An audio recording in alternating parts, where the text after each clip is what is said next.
Yang kami hormati Bapak Rahmadi, Ustadz Rahmadi, segenap bapak-bapak dan ibu-ibu, hadirin hadirat, serta anak-anak kami yang selalu semuanya dirahmati oleh Allah Subhanahu wa taala.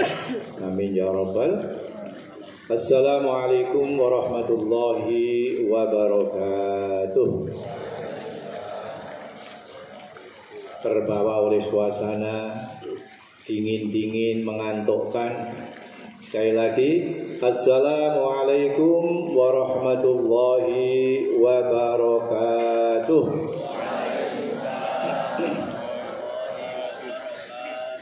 Alhamdulillah wa syukrulillah wa la hawla wa la quwwata illa billah. Wassalatu wassalamu ala rasulillah la nabiyya ba'dah. Laqad qala Allah subhanahu wa ta'ala fi kitabil karim, a'udzu billahi minasy syaithanir rajim, bismillahirrahmanirrahim. Wa ta'adzana rabbukum la in syakartum la azidannakum wa la in kafartum inna adzabi lasyadid. Wa qala sallallahu alaihi wasallam, man ahya sunnati faqad ahabbani wa man ahabbani kana ma'i fil jannah.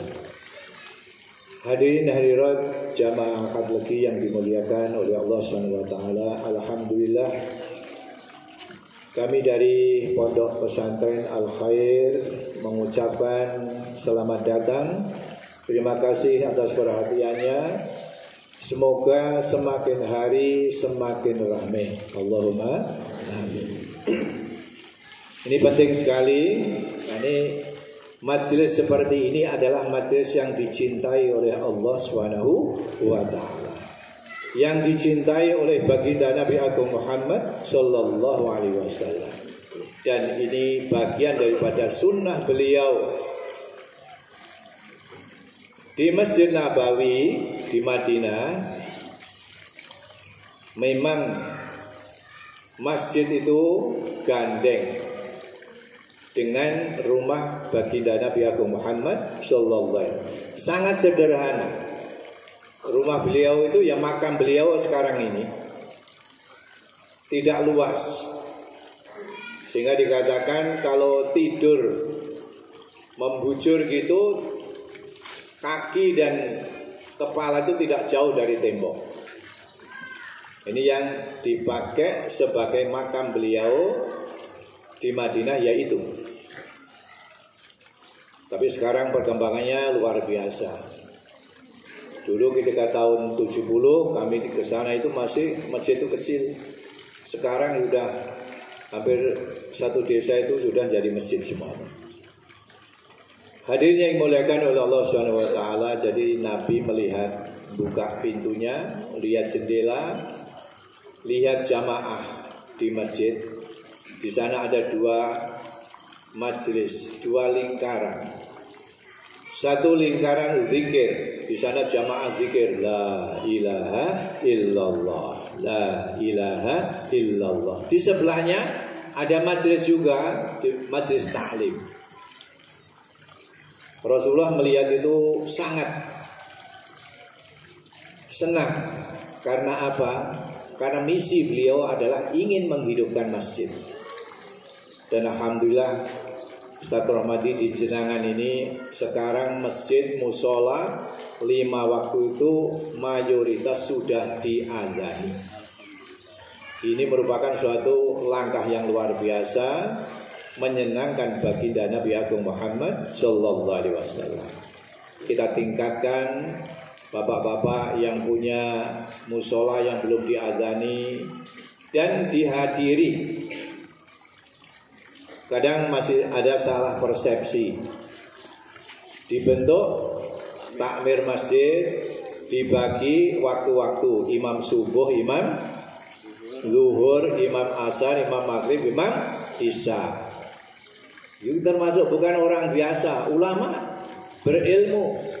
Tapi ketika kita tanya, karena saya sering safari begitu, Bapak tadi subuh oh tugas saya zuhur. Nah, ini di sini misinterpretation. Jadi salah pengertian. Jadi masjid itu begitu diazani itu untuk semuanya, bukan hanya untuk imam saja. Ya, tidak ada tugas. Siapa yang mendengarkan azan, ya menghadiri. Maka dikatakan man sami'al adzan, siapa yang mendengarkan azan kemudian tidak menghadiri, falam tuqbal sholatuhu, salatnya enggak diterima oleh Allah Subhanahu wa taala. Ini penting kita pahami bersama. Untuk itu kalau kita punya tugas imam untuk maghrib, bukan berarti isya tidak. Kita hadir. Kalau tidak jadi imam ya jadi, ya Pak. Okay. Jadi jangan salah paham. Kalau tugas di kantor mungkin tugas saya sampai jam 3, jam 4 ke kantor juga ada orang. Tapi kalau masjid itu 24 hours, 24 jam. Setiap ada panggilan itu kita hadir. Insya Allah semuanya mudah-mudahan dengan keberkahan, banyak pengajian. Pagi ini pengajian juga banyak. Di Darul Arqam ada, di Panjang ada. Semua baik. Maka ketika Nabi melihat dua majelis itu, beliau mengatakan kilal majlisaini ala khairin. Dua majelis zikir dan majelis taklim itu dua-duanya dalam keadaan yang baik. Tsumma jalasan Nabi, kemudian Nabi keluar dari rumahnya, duduk di majelis taklim. Bukan berarti majelis zikir tidak baik. Baik. Wa ra'a Jibril alaihissalam, Nabi mendapatkan Jibril sudah duduk di majelis tersebut. Subhanallah. Inilah di sela-sela kita itu malaikat Allah luar biasa. Kalau kita diberikan kemampuan untuk melihat, kita bisa melihat semuanya. Dan mereka semua mendoakan orang yang sedang duduk ini. Doanya, Allahumma ghfir lahum warhamhum. Ya Allah, ampunilah orang-orang yang duduk di majelis taklim ini, kemudian sayangilah. Semoga kita termasuk hamba Allah yang disayangi oleh Allah, mendapatkan ridhonya, dan semuanya mendapatkan Jannatul Naim. Amin ya rabbal alamin. Sekian, terima kasih atas kehadiran ibu-ibu, bapak-bapak, dan terima kasih terhadap semua sumbangan-sumbangan. Semoga semuanya barokah. Allahumma amin. Mudah-mudahan Allah meningkatkan iman kita, ibadah kita, muamalah kita, muasyarah kita, dan juga akhlak kita bersama. Amin ya rabbal alamin. Sekian, dan marilah kita simak dengan penuh perhatian apa yang akan diuraikan oleh Ustaz Romadi. Terima kasih banyak atas kehadirannya. Semoga mendapatkan keberkahan dari Allah Subhanahu wa taala. Amin ya rabbal alamin. Sekian, wassalamualaikum warahmatullahi wabarakatuh.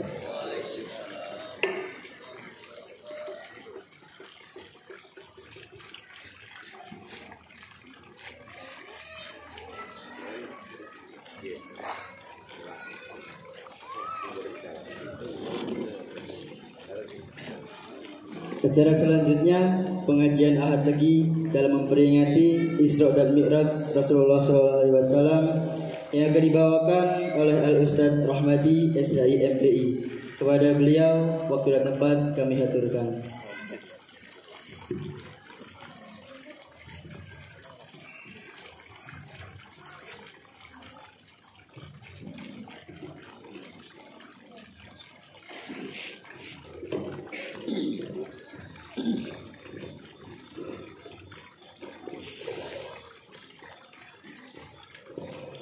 Assalamualaikum warahmatullahi wabarakatuh.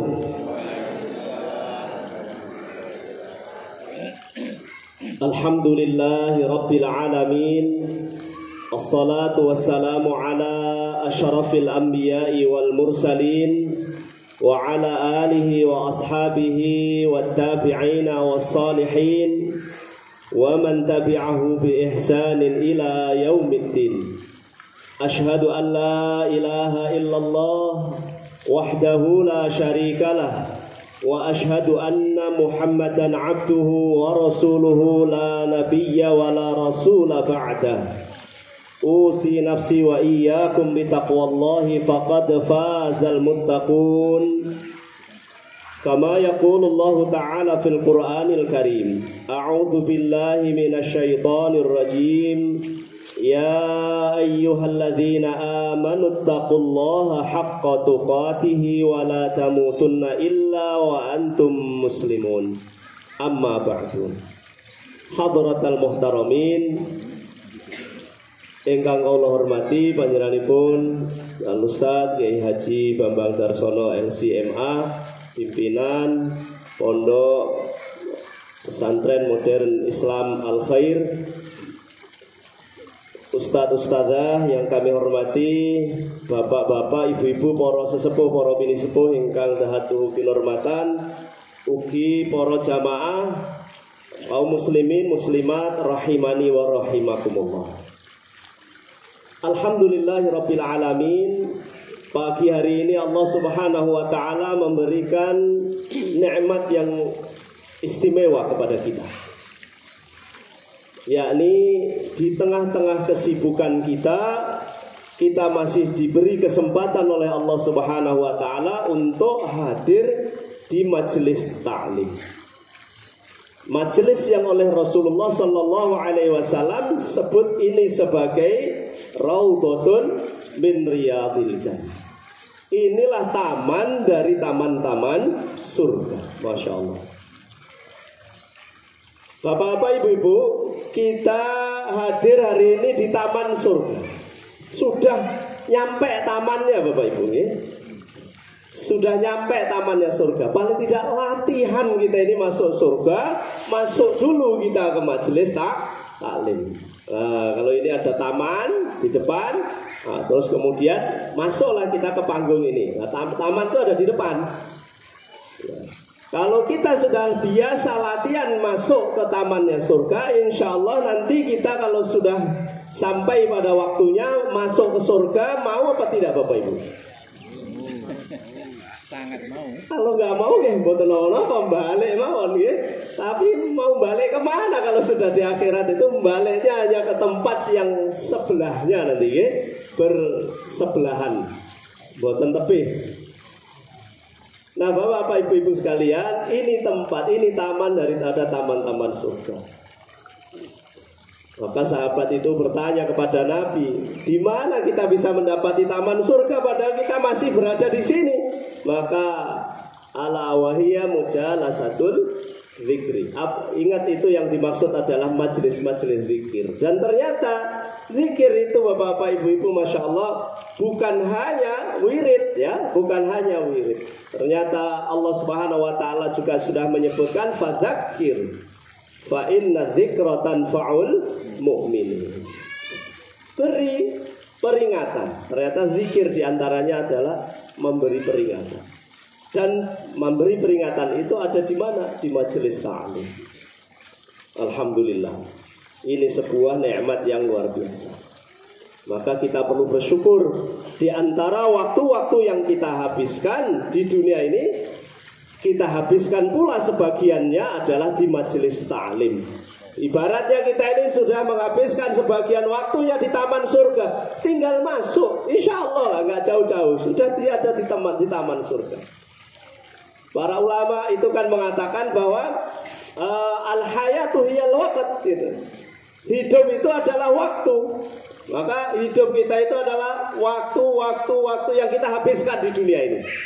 Nah, kita habiskan untuk apa? Waktu kita ini. Kalau waktu kita habiskan di taman-taman surga, Masya Allah, betapa indahnya. Saya lihat ini wajah-wajah yang hadir ini sudah wajah-wajah berada di taman.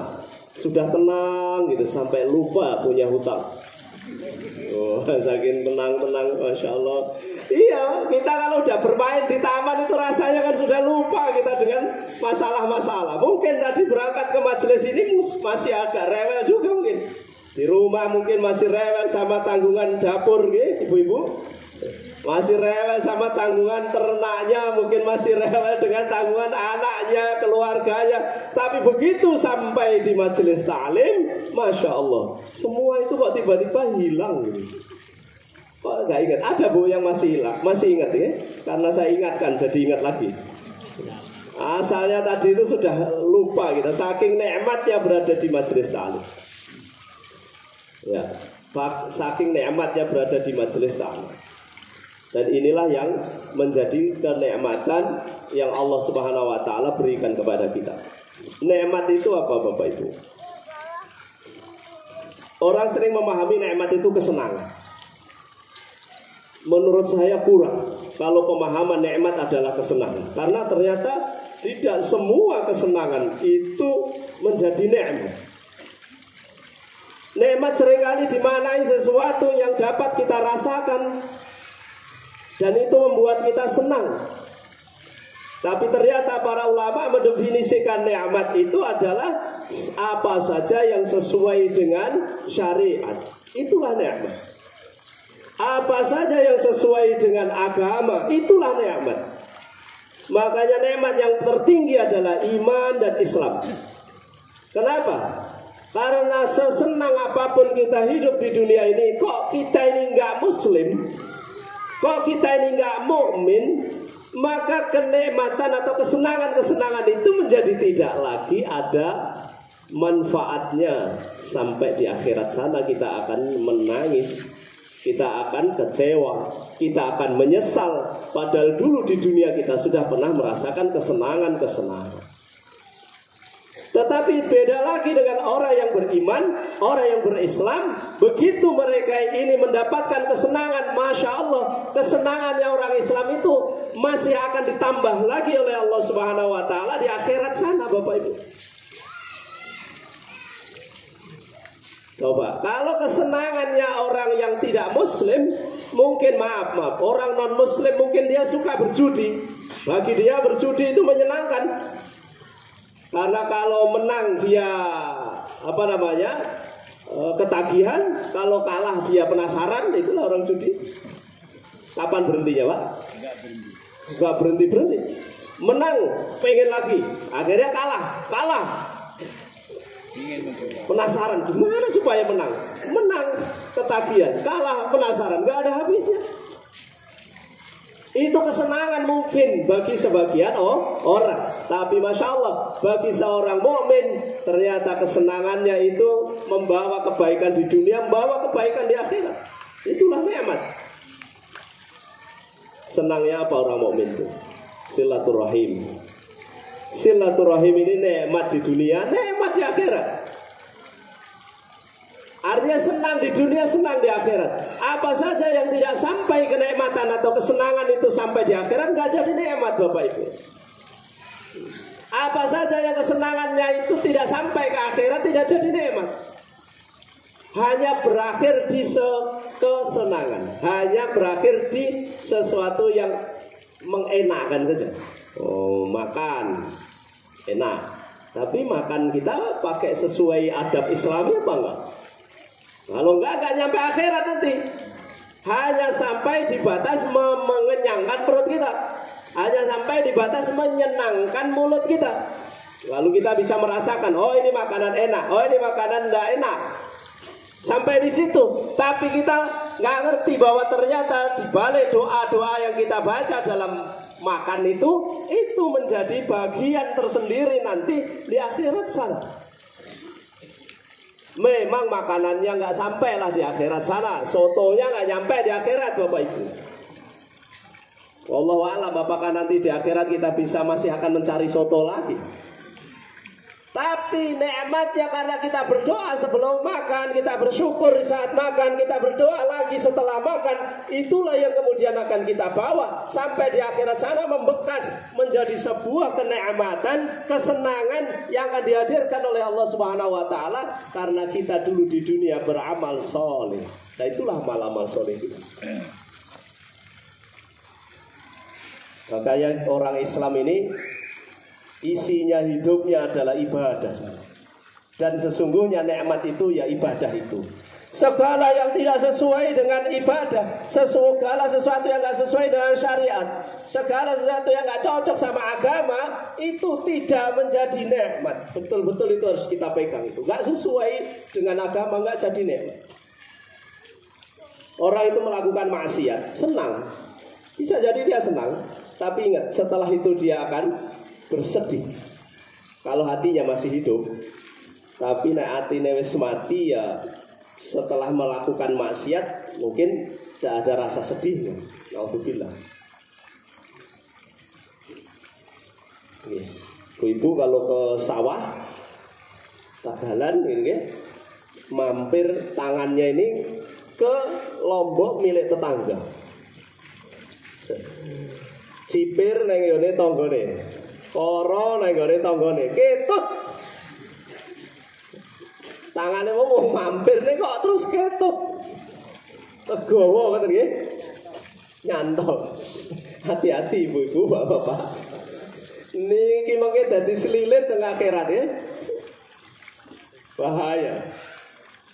Loh, orang kalau paham agama, kalau ngerti agama, kok ternyata terlanjur dia mengambil sesuatu yang bukan haknya, bukan miliknya, itu menyesal ya, bersedih hatinya. Dia merasa, kok saya ambil begini, resiko saya di akhirat nanti. Bukan berarti orang muslim itu tidak pernah salah, Bapak Ibu ya. Orang muslim juga pernah salah.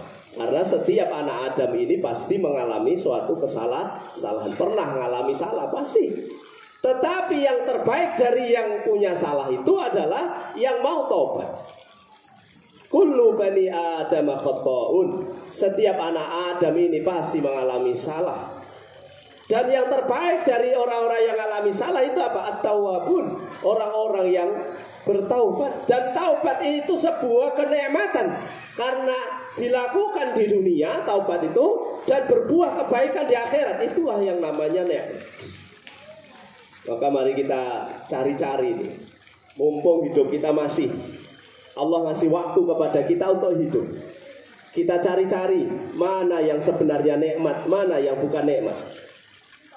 Ya, jangan hanya kita memikirkan mana yang senang, mana yang enak, tetapi mana yang nikmat.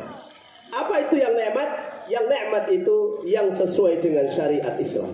Yang nikmat itu yang sesuai dengan ajaran Islam. Yang nikmat itu yang dipakai untuk ibadah. Yang nikmat itu yang mengikuti sunnah-sunnah Rasulullah Sallallahu Alaihi Wasallam. Itulah nikmat.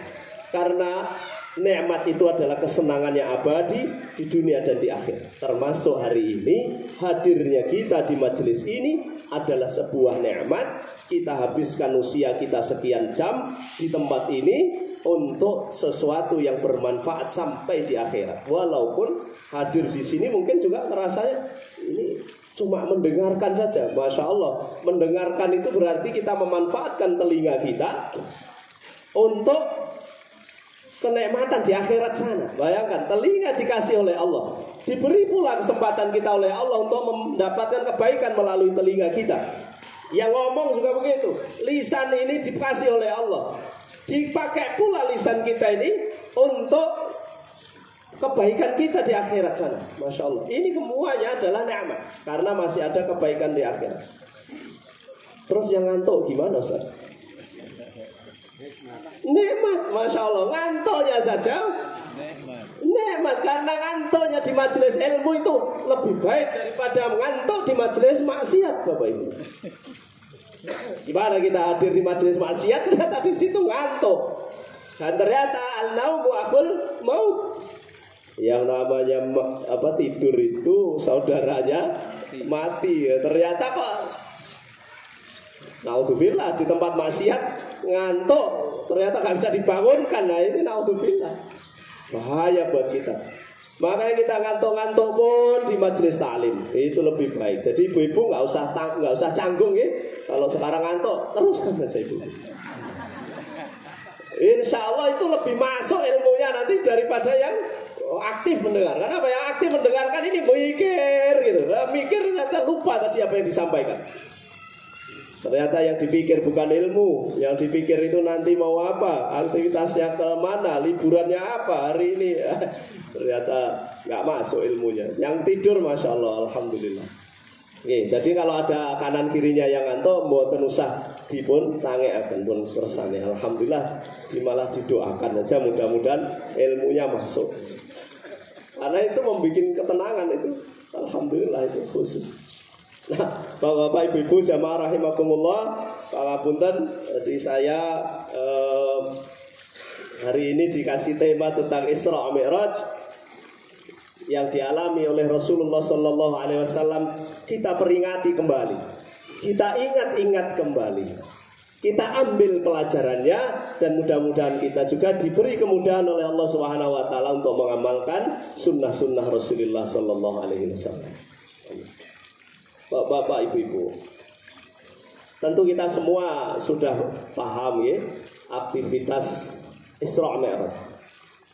Allah Subhanahu wa taala sudah menyebutkan itu di dalam Al-Qur'an.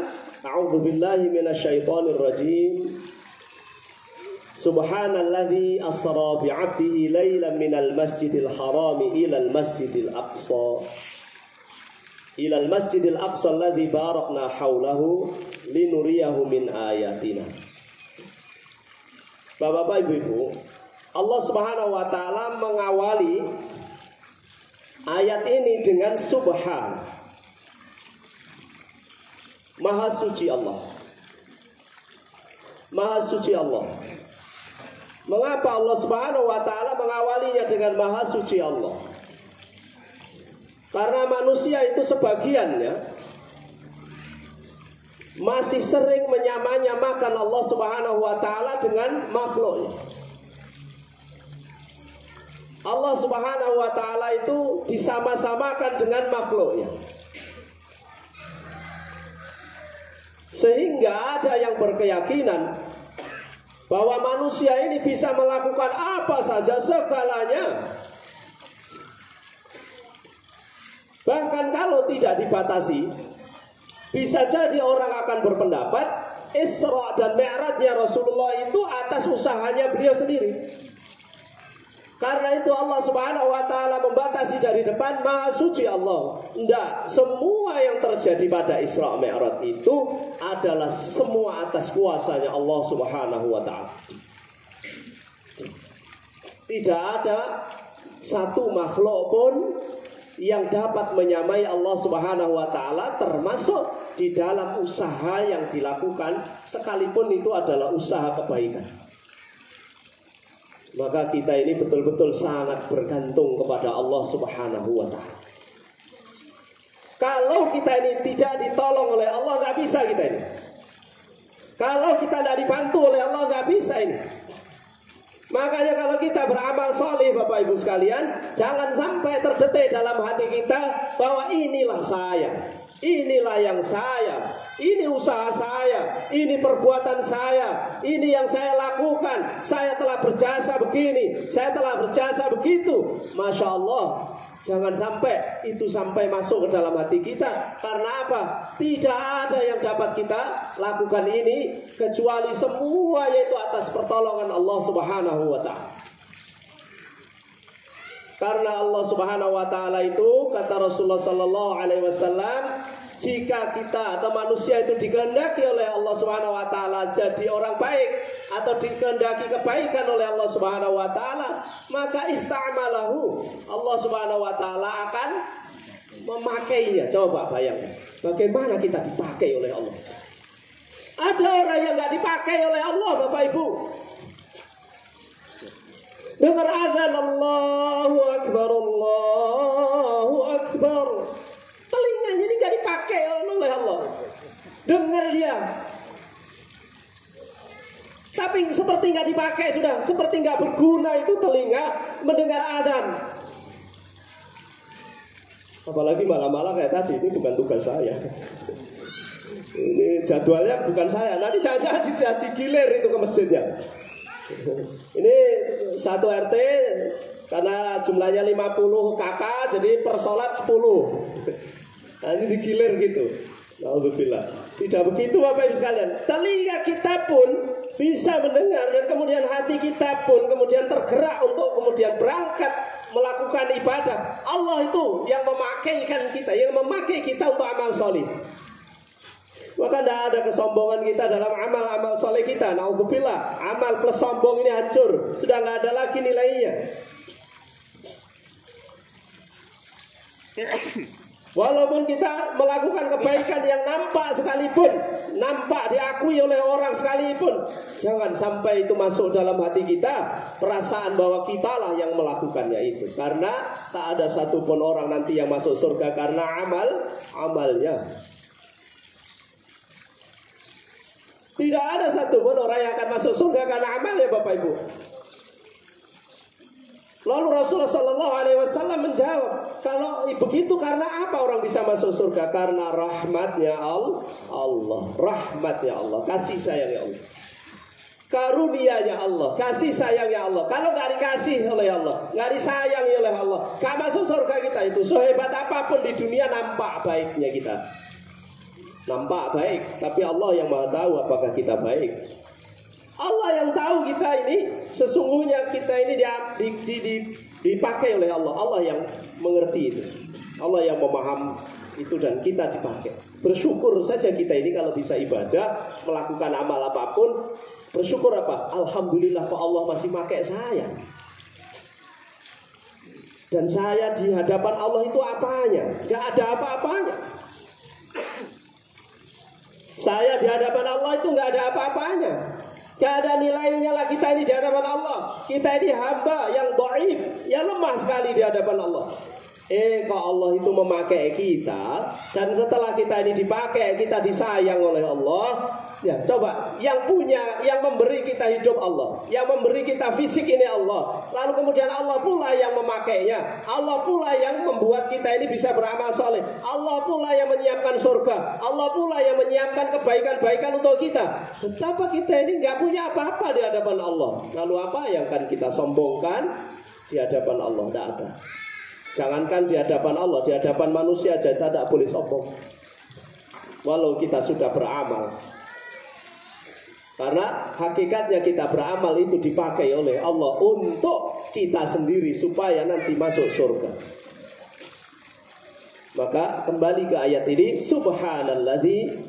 Kenapa pakai subhana? Karena manusia tak boleh menyamakan dirinya atau apapun makhluk ini dengan Allah Subhanahu wa ta'ala. Nah, peristiwanya namanya Isra, perjalanan dari kota Mekah ke Masjidil Aqsa di Palestina. Perjalanan di waktu malam. Dan inilah kedahsyatan yang Allah Subhanahu wa ta'ala tunjukkan kepada umat manusia sampai akhir zaman nanti. Ini mukjizat yang Allah Subhanahu wa ta'ala tunjukkan sampai akhir zaman nanti. Bahwa ini perjalanan yang menurut akal manusia mustahil, Bapak Ibu. Walaupun kalau di otak-atik matuk juga. Bagaimana dari Mekah ke Palestina ditempuh semalam. Nggak ada semalam karena aktivitas yang lain masih ada lagi. Jadi nggak penuh semalam itu. Sudah balik lagi. Bukan menetap di Palestina, tapi balik lagi, sudah sampai ke Mekah lagi. Maka sebagian orang itu membayangkan kayak begini. Saya dari Balong ambil baju gini, contohnya ini ya. Lalu kemudian ternyata di baju saya ini nempel ada semut. Semut yang di lemari baju tempat saya tadi ikut di baju saya, nempel di saya. Saya berangkat dari Balong ke sini. Kira-kira bagi semut mustahil nggak kalau kemudian nanti ternyata jam 8 saya sudah balik lagi ke Balong? Kok sudah nyampe sana lagi? Terus semut tadi cerita, saya tadi itu ikut pengajian. Saya tadi itu sampai di Jenangan sana. Oh, teman-temannya pada nggak percaya, kamu bohong. Mana ada dari Balong sampai Jenangan?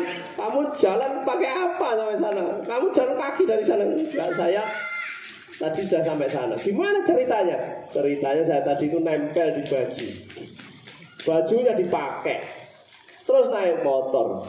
Dari naik motor itulah saya sampai di Jenangan. Terus saya nggak turun di Jenangan, saya tetap aja di baju. Balik lagi saya sampai sini, ketemu dengan kamu. Nah, saya sudah nyampe di sini. Tetap saja yang namanya semut ada yang percaya, ada yang tidak percaya. Ini contoh ya. Jadi sebenarnya masuk akal nggak? Semua yang ditetapkan oleh Allah itu memang istimewa, termasuk masalah perjalanan Nabi ini istimewa. Dari Mekah ke Palestina kok bisa? Bisa, kalau Allah sudah mengendaki, itu tidak ada yang nggak bisa. Naik apa? Naik buruk. Buruknya kayak apa? Oh, tafsirnya macam-macam. Saking luar biasanya itu dulu waktu kecil, saya di tempat mbah saya itu, saya lihat ada gambar kuda berkepala manusia. Wah, punya sayap gitu ya. Saya tanya sama mbah saya, itu kok bagus sekali kudanya. Gak ada kuda di sekitar kita ini kayak gitu, itu kok gak ada. Lalu mbah saya itu menjelaskan, itu dulu tunggangannya Kanjeng Nabi gitu ya. Waktu Isra Mi'raj kan. Wes lah, gambarannya macam-macam lah orang. Ini tafsirannya manusia. Tetapi Bapak Ibu sekalian, memang itulah yang Allah Subhanahu wa taala lakukan, semuanya istimewa. Lalu yang lebih istimewa lagi, langsung kepada poin inti dari Isra Mi'raj. Salah satunya, ada beberapa, tapi salah satunya adalah ternyata Isra Mi'raj ini terjadi setelah Amul Huzni, masa-masa atau tahun kesedihannya Nabi. Tahun kesedihan Nabi itu adalah tahun di saat meninggalnya Khadijah. Khadijah itu istrinya Nabi Sallallahu Alaihi Wasallam yang Masya Allah telah berjuang bersama Nabi. Jadi ibu-ibu ini patut bangga ya. Manusia yang pertama beriman kepada Nabi perempuan itu. Manusia pertama yang bersedekah untuk agama ini perempuan. Setelah Nabi ini perempuan, ya Khadijah. Jadi kalau ibu-ibu itu berjuang membiayai perjuangan suaminya itu udah cocok sama Khadijah. Makanya ibu-ibu jangan mengeluh kalau suami kok dakwah berjuang terus saya ini membiayai. Oh, alhamdulillah ada contohnya itu Khadijah. Dan Khadijah itu istri yang paling dicintai oleh Nabi Sallallahu Alaihi Wasallam. Nah, Khadijah wafat, pamannya Nabi pun wafat. Pamannya Nabi, Abu Thalib yang melindungi Nabi, membersamai Nabi, wafat juga. Maka kesedihan ini wajar dialami oleh manusia, karena Nabi Muhammad juga manusia. Di dalam kesedihan itu ternyata diantaranya adalah Allah SWT menghibur. Orang sekarang bilangnya healing. Ibu mau healing kemana habis ini? Yang penting tetap healing dan waspada ya Bu. Healing apa healing? Tetap healing itu. Loh, Nabi itu ternyata dihibur oleh Allah Subhanahu wa taala. Dan salah satu hiburan yang istimewa itu adalah sholat. Maka inti dari Isra Mi'raj itu setiap tahun kita harus diingatkan tentang sholat. Bahkan Nabi Sallallahu Alaihi Wasallam mengatakan kepada Bilal, ya Bilal, arihna bis sholat. Wahai Bilal, kita ini udah capek berjuang dari tadi. Kita sudah capek melakukan aktivitas-aktivitas perjuangan. Kita pengennya istirahat. Apa istirahatnya? Sholat. Bapak-bapak, ibu-ibu, kalau kita sholat itu masih kita anggap sebagai beban atau istirahat? Sholat itu loh kita anggap, walah kok ya wis duhur. Ayo, itu beban apa istirahat? Tugas ini masih punya rasa beban ini. Ya Allah, Rasulullah itu menjadikan apa? Wahai Bilal, maksudnya segera adzan. Istirahatkan kita dengan sholat. Sholat itu istirahatnya. Kita masih menganggap, sadar. Adzan deh. Masya Allah. Ayo kita ikuti Nabi. Istirahatnya itu sholat. Yang kedua Nabi berkata begini, wa ju'ilatis sholat qurrata 'ainil li, kata beliau. Dan Allah menjadikan sholat itu selalu indah di pandangan mata beliau. Ayo kita sudah ngikut itu dah. Melihat sholat itu indah gitu. Gerakan yang indah itu apa? Sholat. Bapak-bapak, ibu-ibu, hidup kita hakikatnya hanya menunggu waktu sholat dan menunggu waktu disolati.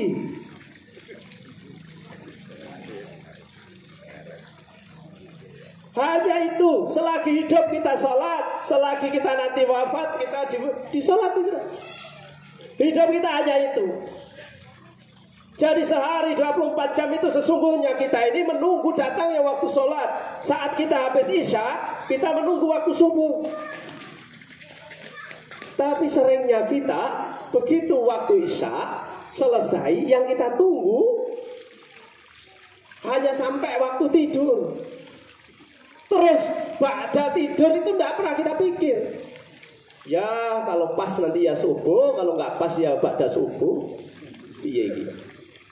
Nek pas ya subuh, nek gak pas ya pada subuh. Niate wae wis ngono iku. Ah terus piye wong niate wis kaya ngono?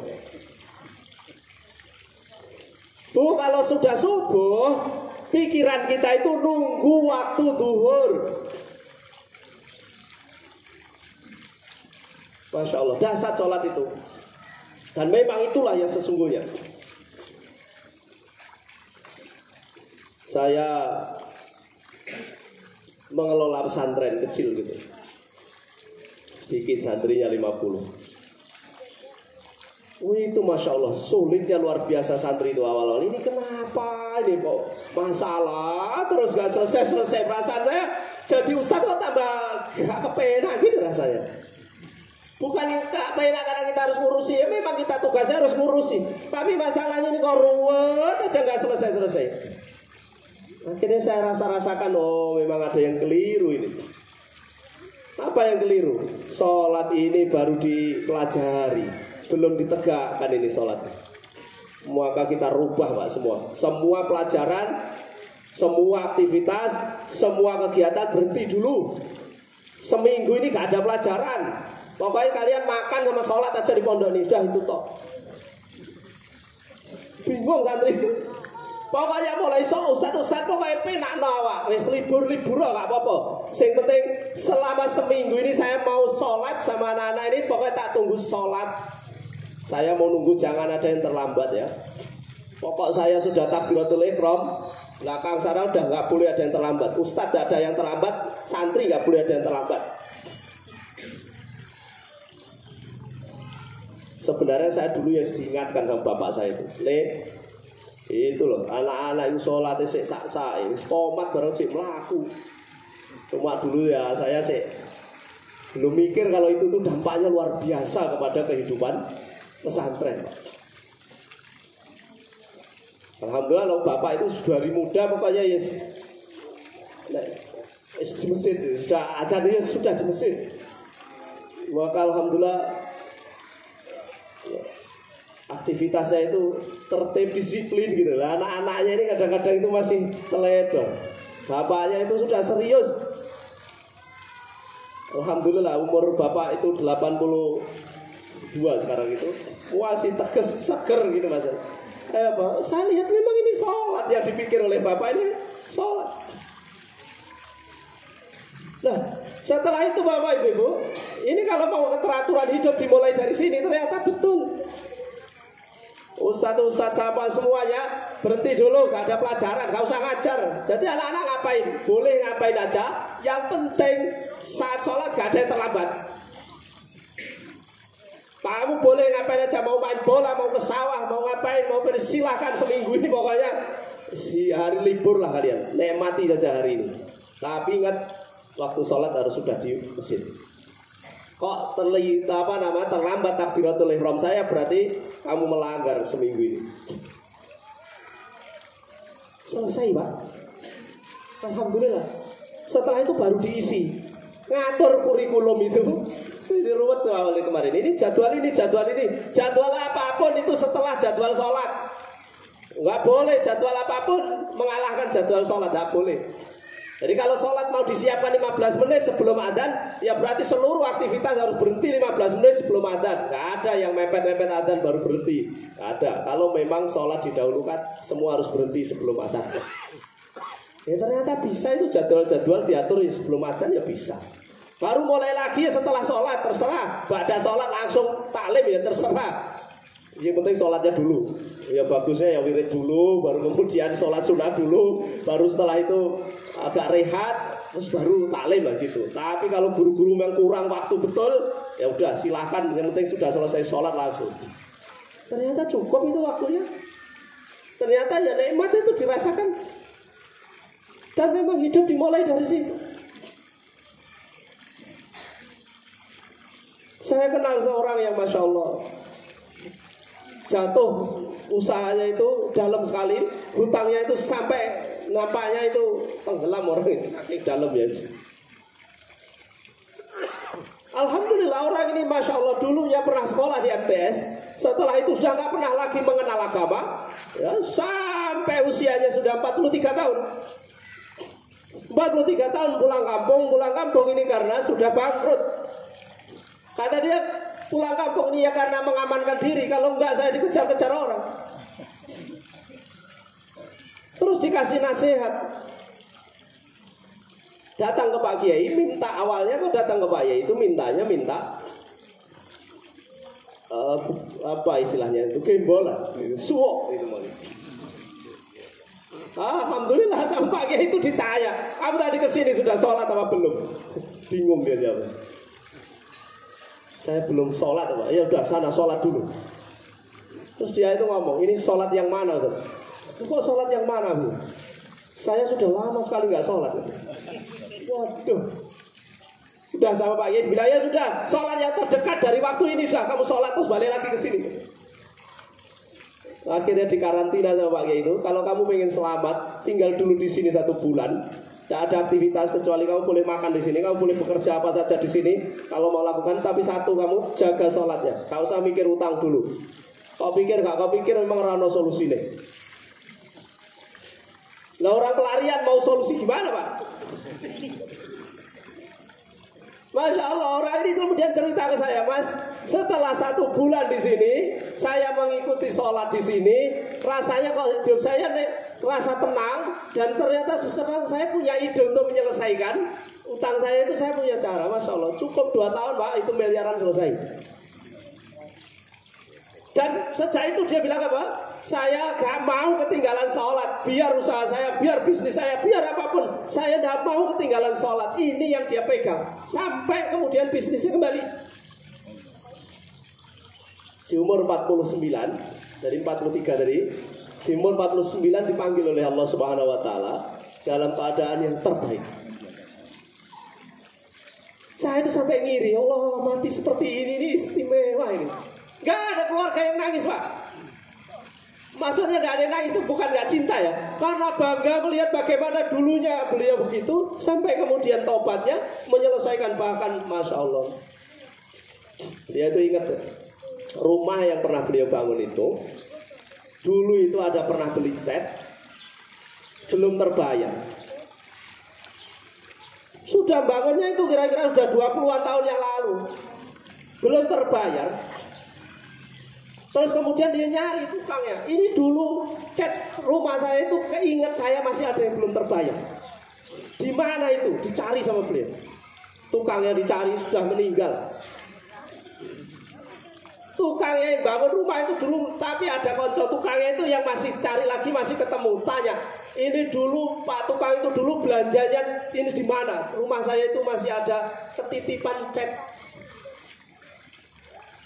Dicari Pak, saking pengen menghalalkan apa yang ada di rumahnya itu. Dulunya katanya, jangankan kok begitu apa, saya juga peduli. Terus pokoknya yang penting enak dipakai gitu aja sudah. Lama-lama dia saking paham sholat, lama-lama dia ngerti itu. Ternyata waktu 5 tahun itu dia gunakan untuk betul-betul menyelesaikan seluruh masalahnya dan menghadap Allah dalam keadaan yang terbaik. Dimulai dari mana? Sholat.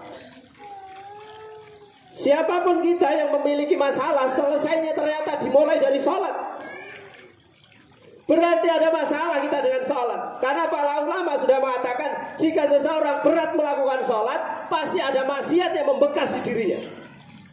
Jika orang berat melakukan sholat, pasti ada maksiat yang melekat pada dirinya. Maka beresin sholatnya, maksiatnya nanti akan berkurang. Lama-lama akan habis. Mudah-mudahan sampai wafat itu sudah lebih bersih dari sebelumnya. Kita seringkali kan menyelesaikan masalah dengan otak kita. Nah, mentang-mentang kita ini udah kuliah, sudah pinter gitu ya, sudah ini kayaknya kita bisa semuanya. Enggak, bukan. Masalah datangnya dari Allah, yang menyelesaikan Allah pula. Dan Allah ngasih solusi. Dari mana solusinya? Sholat.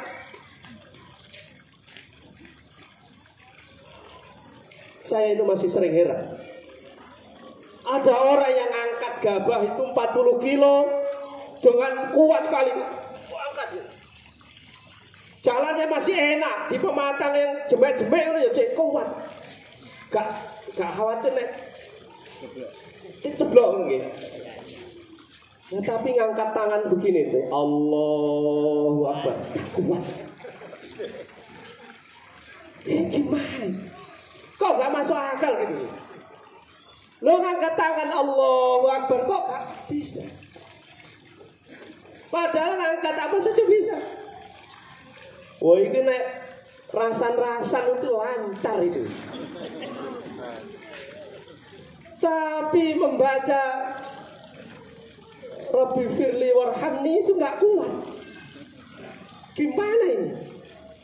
Jadi Bapak-Bapak Ibu sekalian, salat ini benar-benar sebuah kenikmatan yang di dunia akan berhasil baik, di akhirat pun akan berbuah baik. Dan semua dimulai dari salat. Dimulai dari salat. Setelah syahadat, kita punya syahadat, kita sudah mengucapkan asyhadu an la ilaha illallah wa asyhadu anna muhammadar rasulullah. Selanjutnya apa? Salat. Istimewa salat ini sampai diambil sendiri oleh Rasulullah sallallahu alaihi wasallam, perintahnya ke Sidratul Muntaha. Diambil sendiri. Tapi kita ini yang tidak perlu mengambil itu saja, kadang-kadang kita ini malas. Dan ciri-ciri orang yang munafik itu apa? Idza qamu ila sholati qamu kusala. Kalau mereka itu mendirikan sholat, malas. Orang munafik itu ya sholat, tapi sholatnya nggak nasyat, nggak giat, nggak suku-suku. Ini orang munafik ya sana jauh, orang munafik ya di jauh-jauh sana loh. Itu kalau sholat itu arasan, ya sholat sih, tapi ya piye wis kadung tanggungan. Wis kadung tanggung jawab, mosok gak sholat. Wong nyatane ra sholat ki arep turu ya ora penak. Mesti mola male tangi nek mergo urung sholat. Kuwi nek sing duwe kepekaan ya, padahal ya gak wis bablas. Urung sholat isya wis bablas loro ya bar subuh. Orang yang ciri-ciri orang munafik, dan kita pasti gak mau toh disebut munafik. Tetapi kadang-kadang manusia itu memunafikkan dirinya sendiri. Caranya gimana? Yaitu males sholat, nggak bergegas gitu loh. Gak bergegas ya, gak harus cowok cepet klien, nggak begitu. Tetapi rasa di dalam hatinya itu senang. Begitu mendengar adzan, Masya Allah, Alhamdulillah, kita diistirahatkan oleh Allah dari aktivitas-aktivitas ini. Ayo kita sholat, istirahat, nikmat rasanya. Tapi cek repot ibu-ibu sing nang dapur urung mari, urung sampai wis adzan. Alhamdulillah, khusus ibu-ibu ini ada keringanan di dalam agama ini untuk melakukan sholatnya. Tapi tetap sholat ibu-ibu, bukan keringanan terus meninggalkan sholat. Makanya nek bisa itu mbok diatur jamnya masak iki piye kek ra nabrak waktu sholat. Oh, tapi cek ngomong cah cilik barang ora kena diatur. Oh ya wis, ada rukhsah, ada keringanan-keringanan. Ning mbok yo aja terus-terusan. Ketoke kan ya umur wis STW barang ki ya. Wono mesti sing ngurusi. Ini alasannya saya ngomong, saya masak Sudah kita sudah waktunya, sudah harus mikir persiapan kita. Di penak-penak nih awake. Apa itu? Sholat. Ini teori ya. bahwa kalau kita ini meletakkan segala urusan yang besar-besar itu di dahulu, maka nanti urusan kecil-kecil itu kalaupun nggak kepegang nggak masalah. Sama dengan sholat. Awalu ma yuhasabu bil abdu yaumal qiyamati sholat. Awal pertama nanti yang dihisab di hari kiamat itu sholat. Idza saluhat saluha sa'ir amali. Kalau sholatnya baik, seluruhnya itu dihitung baik oleh Allah Subhanahu wa taala. Loh, beruntung sekali kan kita ini. Kita ini tidak bisa lah baik di semua urusan, nggak mungkin. Tapi mungkin kita ini tetap baik dalam sholat itu masih mungkin. Tapi kalau baik dalam semua urusan ya pasti sulit lah. Tapi kalau baik dalam urusan yang besar namanya sholat, insya Allah itu bisa. Pripun, Bapak Ibu? Sepakat apa setuju nih? Sepakat ya? Oke, setuju ya, betul apa? Sepakat ya, boleh. Loh, apalagi gerakan yang pertama sholat. Lah apalagi ini juga termasuk kadang-kadang orang itu belajar agama banyak sekali, Masya Allah, sampai S3 jurusannya agama semua. Tapi sholatnya itu gak kuat. Ini kan masalah ini. Loh, ajaran pertama apa yang diajarkan? Sholat kan. Lah terus ternyata sholat gak kuat dia. Lah terus piye pelajaran yang lain itu buat apa? Ibarat tiang-tiangnya ini gak kuat, atas dia bangun-bangun yang lain, yang atas-atas itu buat apa? Bangunan kok tiangnya itu roboh terus tetap aja dibangun di atasnya. Lah kok dadi omah gitu? Kan ya masalah mau cagake kabeh ambruk. Lah kok terus kemudian ditetep ae semen botol sepangkat ditumpuk. Lah ya ambruk. Dipasang genteng ning dhuwure iki gentenge apa ora ono cagake. Ilmu agama sampai setinggi langit, kuliah sekolah apa agama semua sampai kemana-mana. Tapi gak kuat dia memelihara sholat. Memelihara sholat dimulai dari mana? Menjalankan sajalah dulu. Mongso sebagian menjalankan wajib ditinggal-tinggal. Ya mungkin ada kalanya kita ini terlambat, ada kalanya ya tidak mungkin juga kita bisa 100% semua di awal waktu ya. Mungkin kita ada terlambat, tapi jangan sampai kita punya perasaan bahwa sholat itu ringan dan biasa-biasa saja, atau bahkan ya yang penting dikerjakan, tidak boleh begitu. Mau bepergian Bapak Ibu, perhatikan ini jam berapa. Nanti kita akan sholat di mana kalau tetap jalan. Kalau tidak jalan, ya kita sholat dulu baru berangkat. Lalu gini bentuk keperhatian kita terhadap sholat. Ada seorang ustadz di Lampung pernah menasihati saya begini, Mas, saya ini konsultan keluarga, kata beliau. Alhamdulillah sudah 30-an tahun saya ini menerima konsultasi keluarga yang ruwet-ruwet itu. Pokoknya ruang keluarga ruwet mesti datang ke rumah. Ada ustadz yang dai. Terus ustadz, saya tanya, apa ustadz yang terpenting untuk menjaga keluarga itu? Ternyata rata-rata yang bermasalah di keluarga itu, mereka masalah pula sholatnya. Itu nyata penelitian beliau 30 tahun Pak. Rata-rata keluarga yang ruwet-ruwet ini awalnya mesti mereka ini sholatnya masalah. Entah suami ini sing gak sholat, entah istri ini sing gak sholat, entah dua-duanya sing gak sholat, entah mereka juga belum perhatian sholat mau sekedar-sekedar saja, belum menjadi perhatian utama, belum menjadi qurrata ayun kayak Nabi tadi, belum menjadi nikmat seperti orang istirahat seperti yang Nabi ajarkan atau Nabi alami tadi, belum, masih sekedar sholat atau bahkan kadang-kadang ada yang gak sholat. Dari situlah masalah keluarga itu bermula. Dan kalau mau perbaiki dari mana Ustaz? Saya tanya. Memulainya tetap dari sholat Mas. Mulainya tetap dari sholat.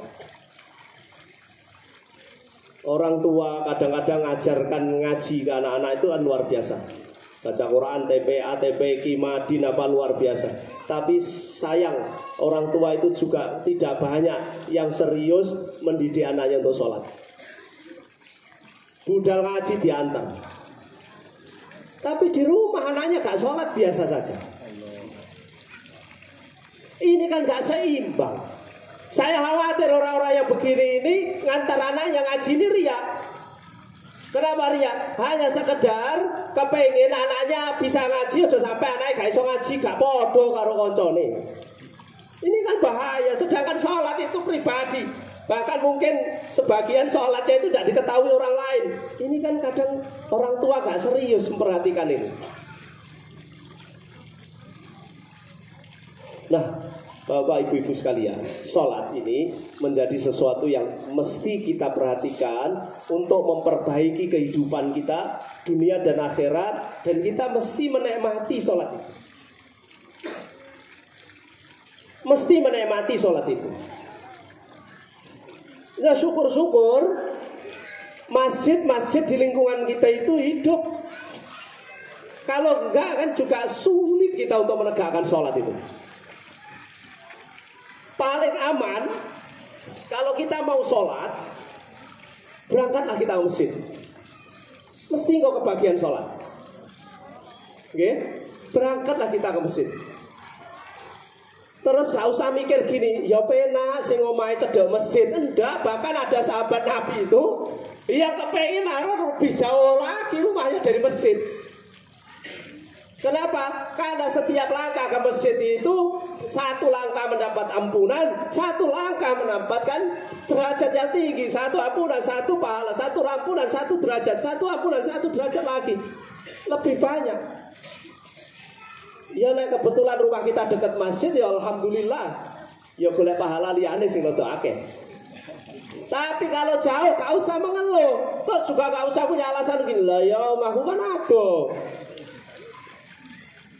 Ya piye, makanya kita atur mula-mula dari sholat dulu. Ibu yang punya bisnis, punya toko di rumah, punya ini diatur. Ini jam sholat. Saya tak sholat dulu ya gak lama, paling 30 menit, saya ke masjidnya saya pulang lagi, ya biasanya cukup lah. Sambil istirahat, sholat. Lah wong tuku akeh, wong tuku dijak sholat pisan. Saya punya diceritain sama teman, ya dia itu punya kawan yang suka berdakwah gitu, punya bengkel. Jadi kalau pas bengkel itu baru rame gitu, tiba-tiba gerbang di depan itu tutup atau waktu adzan. Coba di sini jauh dengan masjid, kita ambil wudhu di sana, jadi orang yang bengkel itu bingung. Jadi langsung wudhu di sana, nanti kita sholat di sebelah ini sudah kita gelarkan tikar untuk sholat. Jadi yang punya bengkel ini ngajak sholat orang yang ke bengkel itu sekalian. Jadi setiap jam sholat itu diajak, sampean sambil nunggu motor di sini ayo sholat pisan. Memang gak ke masjid, ya di bengkel itu sampingnya dikasih digelari tikar gitu, terus dipakailah untuk sholat. Dono sing wani kayak gitu pak. Paling tidak orang kalau gak gelem sholat ya pasti gak marah lah kalau diajak sholat itu. Ya ono sing sungkan barang alasannya pak celana kula najis niku wis dibilang gak apa-apa nek tra pengen sholat ke sholat yang kene lho ayo bareng. Sampai orang nunggu motor terus sholat di sini. Disediakan itu. Sarung. Disiapkan sarung. Masya Allah. Ayo, ibu, bapak-bapak kalau biasa ke sawah, ayo diatur jam berapa. Manut sawahnya apa manut sholatnya? Saya punya tetangga, Masya Allah, dia istiqomah dalam sholat itu. Ngopeni sawah niku, wah selalu dirasan-rasan. Wong sak-sake, mesti tonggo-tonggo kabeh mesti rasani. Kula dhewe dijak rasan-rasan. Ya omong ya kan Mas, wong ngopeni sawah mung kaya ngono. Wayahe sholat dhewe mulih. Lha kok ana sing dirasani tapi lagi terah lambe turah ya ngene. Lho bapak-bapak lho lambene kok turah susah nih. Tapi setiap panen itu ceritanya yang kawan yang suka sholat. Kula niki Pak, pari niki apa papan sak kotak niku. Pupuk niku mung 20 kilo. Ya, pupuk niku mung 20 kilo sing pupuk niku. Sak liyane niku mung kula remetne godhong kula wacane Al-Fatihah terus kula semproti ngoten mawon. Hasilnya gimana Pak? Hasilnya itu selalu bagus. Iya saya ngeliat sedih. Pari sampean yo apa? Yes ngono kuwi Mas. Aku piye lho? Aku ki nek ora pati iso kerja. Gitu lho. Aku ki ora pati iso kerja. Nek wayah asar ngono ki aku yo wis mulih. Sampai jenenge tukang traktor tonggo-tonggo itu enten sing ora gelem traktor bagiane ngene Pak. Soke muangkel gitu. Enten niku ya dipacul dhewe sak kotak niku dipacul ngono. Lha apa Pak dipacul? Ben penang nek trah waya salat aku iso mulih. Alasane iki pun ngoten niku, sederhana sekali. Kulo bayangke orang iki kok ya aneh ya. Aneh memang di lingkungan kami enggak ada orang kayak gitu selain itu. Tapi hasilnya itu bagus. Kemarin pagi itu tiba-tiba mampir ke rumah saya. Mas, alhamdulillah itu pari itu jebul ya wapi, alhamdulillah wis kalau donga Mas. Ya dongane kita mandi sampean Pak timbang aku Pak. Hal yang sederhana itu kita kan sering kali was-was. Saya pernah tanya ke beliau tuh, Pak, sampean ngopeni pari omong koyok sak-sake ngono kuwi kok nek ora panen piye? Alah Mas ora panen kok lak yo diwehi rezeki Gusti Allah lewat liyane. Sesederhana itu mikir gara-gara apa beliau mikirnya sholat. Dan panen Pak, panen kok. Setiap kali ya saya lihat panen selisih 2 dengan belakang rumah saya itu selisih 2 gitu. Kayak lihat setiap panen yang saya kelihatan itu panen. Loh kita itu kadang-kadang kekhawatiran kita kepada dunia ini Masya Allah. Sampai kita gak khawatir dengan akhirat kita. Sampai kita gak ingat bahwa sholat ini bukan urusan dunia lagi. Ini urusan akhirat. Penyelamat bukan lagi urusan dunia. Tapi penyelamat dunia akhirat ya sholat ini Pak. Tapi kita seringkali lupa. Wallahu a'lam. Jangan sampai lah kita begitu. Nah terakhir Bapak-bapak Ibu sekalian, kita mau mengukur sebuah masyarakat itu bagus atau tidak, pasti kita ngukurnya pertama-tama kalau jam-jam sholat ada adzan atau enggak. Betul itu. Kok gak ada adzan, di mana-mana gak ada adzan, pasti hati kita udah was-was. Iki piye iki? Saya pernah datang ke satu kota yang gak jauh dari sini, takziah dalam rangkanya itu. Karena katanya jenazah itu dari Jogja datangnya ke tempat itu jam 10, maka ke pemakaman, nanti saya nyusul langsung ke tempat pemakaman itu jam 10. Ternyata sampai jam 12 kok belum datang. Akhirnya kita sama keluarga ini ayo sholat. Nah ngendi nih sholat? Ayo golek masjid. Ayo kok rung adzan ya? Kalau Masya Allah kita keliling Pak, semua tidak ada masjid Pak. Dan saya tanya kepada orang tetangga di situ, Pak, saya pengen numpang wudhu di rumah jenengan bisa? Katanya, Mas, kono ya Mas nang masjid kono. Saya tuh mau numpang wudhu di rumah, karena sudah cari masjid tidak ketemu. Ditudain, kono lo Mas nang masjid kono Mas. Tapi saya dari tadi sudah jalan ke sana gak ada masjid Pak. Ono pokoknya sampai rono ya, Masya Allah. Kira-kira 5 kilo kemudian baru dapat masjid. Lah saya disuruh wudhu itu sekali 5 kilo jalan itu. Saya ini penasaran dengan lingkungan itu. Kok lingkungan kayak gini masih di Jawa. Dan itu tadi yang si maksud musola, apa masjid tadi itu yang musola itu di dalam sekolahan. Jadi sejatinya gak ada yang kotor ya Masya Allah, gak terawat. Tempat wudhunya luar biasa, gak terawat begitu di dalam sekolahan. Akhirnya suatu ketika saya tanya kepada Ustadz yang di kabupaten itu, Ustadz, daerah ini, tempat ini, saya kemarin habis takziah ke sana, saya mengalami kejadian yang unik sekali. Saya nggak menemukan masjid di situ. Saya nyari tempat sholat, saya wudhu di tempat warga itu nggak ngasih tempat saya mau wudhu. 2 rumah Pak saya datangi, Pak saya ikut wudhu di sini boleh? Kata mereka mau Pak, itu masjid. Terus saya tanya ke dai ini, saat ini katanya memang saat itu menjadi PR kita. Kita masih mencoba mendekati ke daerah itu. Daerah itu memang ya lingkungan merah sejak dulu, tidak pernah ada kayak gitu. Dan dari orang yang keluarga yang takziah, keluarga yang berduka tadi saya juga nanya, penasaran saya. Oh ada ya tempat kayak begini. Ternyata beliau iya Ustaz. Bapak saya dulu kalau tidak keluar dari lingkungan ini mungkin sampai sekarang ya belum sholat. Dan ternyata lingkungan itu Masya Allah lebih banyak kire gitu, anjing gitu, banyak kali gitu. Dan ini Muslim, sini bukan lingkungan Nasrani ini. Orang-orang ini saya tanya agamanya apa orang di sini? Islam betul. Nggak sholat. Saya jarang Ustaz lihat orang sholat di sini, kata teman saya yang bapaknya dimakamkan itu. Masya Allah, jangan sampai itu. Dan ternyata itu menjadi ukuran menurut saya. Agama di tempat itu bagus atau tidak, tentu ukurannya adalah sholat. Dan itulah yang diajarkan oleh Allah, diajarkan oleh Nabi. Barakallahu fikum. Mohon maaf atas segala kekurangan yang saya sampaikan dari awal sampai akhir. Atas segala kekeliruan, kekhilafan, sekali lagi saya mohon maaf. Mudah-mudahan Allah Subhanahu wa taala berkahi kita. Barakallahu fikum. Assalamualaikum warahmatullahi wabarakatuh.